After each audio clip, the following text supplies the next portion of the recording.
Throughout my working career, I've had the privilege on being in leadership positions as well as the worker positions, right? Meaning people that enact what leadership says, right?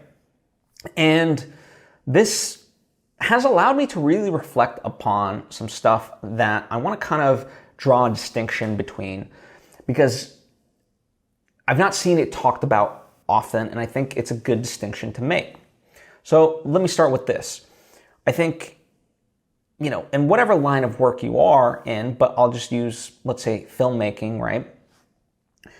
In order to make a good movie, like it can push people to their limits, right? Like we all want to strive to achieve something very ambitious and capture it on film and share it with audiences and so forth, right? But I think there's a distinction to be made between pushing to limits versus a toxic work environment. And I think what ends up happening by not making that distinction is that we justify toxic work environments as pushing ourselves to our limits, right? And the people around us. And it's a key distinction because you can push yourself and everyone else and motivate them to give their best, to do their best work without having it be a toxic work environment, right? In storytelling, we have this term called the negation, which means it's, so a toxic work environment is bad, right?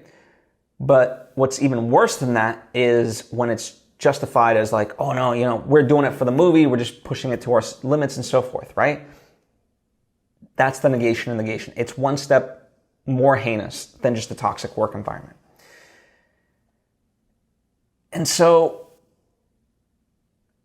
I just want to introduce that and challenge you to come up with ways that, are ways to push people to their limit, but not have it be a toxic work environment. And to make that distinction, right? Like I think, this is something that as a collective, I think we should really think about in order for it to have actual benefit. And so I encourage you to comment down below your thoughts and opinions on this idea that I have presented here. Thank you so much. I truly appreciate you, and I'll see you next time.